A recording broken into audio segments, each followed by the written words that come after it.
Hello, greetings from Fresh Radio Online, based in Germany, to each and every one of you, wherever you find yourself. It's been a while since I posted any content, but there's something going on in Africa at the moment that I want to add my voice to, and we see the way forward. What am I talking about? I think each and every one of you knows about what is happening in Burkina Faso at the moment.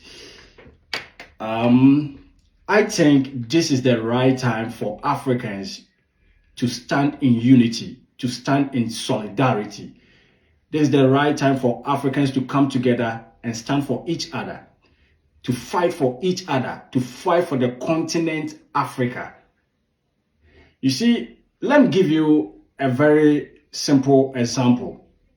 Let's take China some 10 years back. You know, China was one of the countries they didn't respect, just like Africa. But now, because of education, because of technology, because of persistence, because China saw themselves as not inferior, but it's just a matter of time. Now, China has risen to be one of the world's strongest countries or forces you can reckon with. Same with Africa. I think this is the time. You know, I have always argued with people, especially my own African people. If anybody will tell you, whenever I meet the debate that, the Western took advantage of our forefathers, they stole our gold, they stole our resources to enrich themselves and all that, I have always spoken against that view or that argument. I've always condemned it, and I've in a way spoken for the Western. Do you know why? I have seen the world as a competition stage. The world is a competition ground for everyone, between you and your brothers, between you and your sisters, between you and your family members, between whoever you meet, your friends. Is a competition stage. So if you are not smart, somebody will outsmart you and take advantage of you. It doesn't matter how the closeness you are. The person will take advantage of you when he see that you are not smart. The same way with the world. So the Western taking advantage of Africa means, yes, it's a competition and they outsmart us. But now we are beginning to wise up because of education, because of technology, because of civilization, because of persistence, because of we want to be independent. Now we are beginning to see the need for us to develop on our own. And this is where I'm so happy. This is where I will urge every African person or African country to come in solidarity with other African countries and stand for ourselves and build Africa as a continent. So individual countries will benefit from the resources that God has endowed us. You see, if there is nothing in Africa, why is it so difficult for France to leave the African countries they were in a way governing indirectly? Neocolonialism. Why is it difficult? Okay, if you are benefiting nothing from us, we say leave our country. Why the hate? It means there is much more for you to think about. It means they've seen that the competition is becoming more intense because the one they are competing with now is beginning to wise up. And that is where the problem is. That is where the problem is.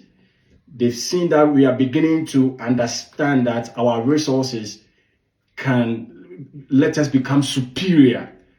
And even when we take advantage of our resources, well, the world has to come to us. The Western has to come to us and borrow from us, just as we borrow from them. Think about it this way.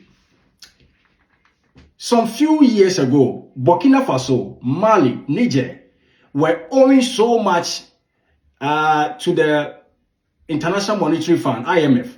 They were owing so much.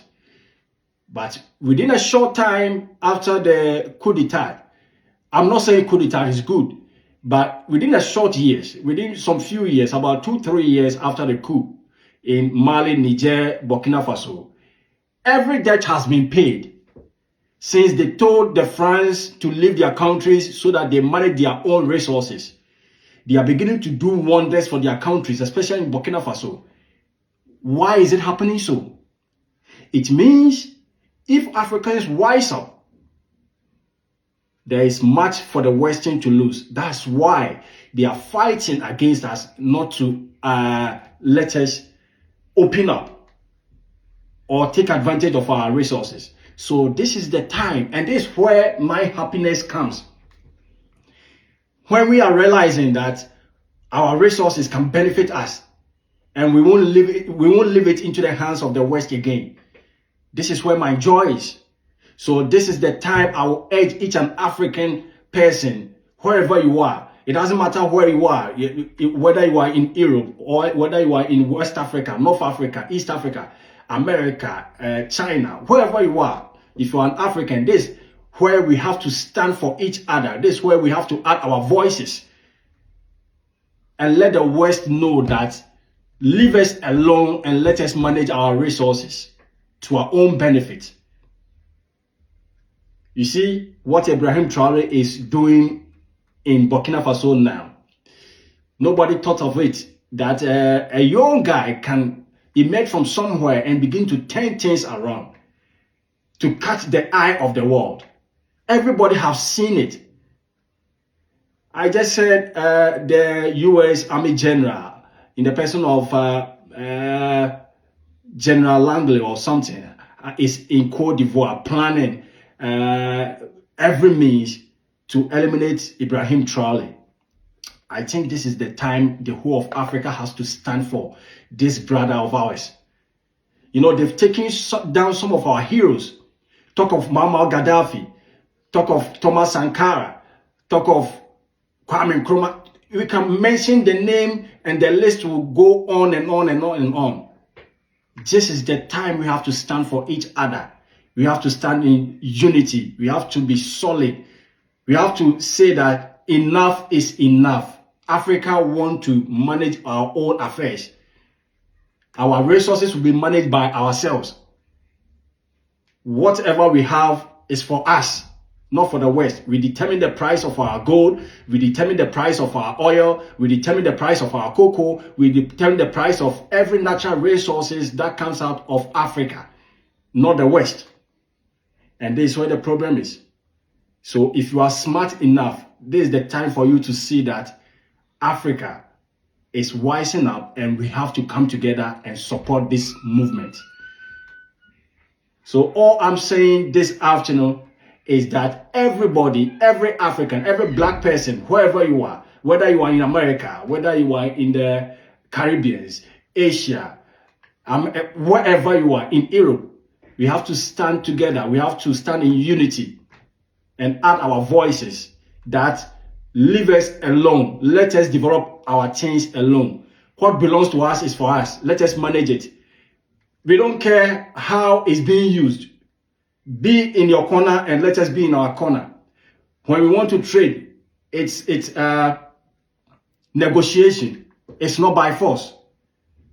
So you are in your corner, I'm in my corner. Everybody is in his or her corner and we trade.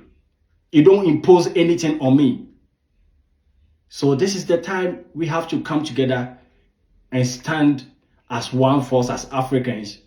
And I believe Africa is the next continent to take over the world if we really put our staffs together and make it benefit us, the people of Africa. Brain drain is one of the things killing Africa. You know, every African youth want to travel to Europe, to America, to Australia, to wherever they think there is greener pasture for them. But when Africa begins to build Africa to our taste, that will employ more youth, that will give them what they want, that will give them the life they've dreamt of. Africa is going to be that continent that everybody will want to live in. So let's stand in unity and let's protect our own. Especially now that Ibrahim Traore is in trouble. Let us all rally against the imperialism and colonialism. You see what the Turkish people did when there was a coup attempt in the absence of their president. They stood for the man they wanted.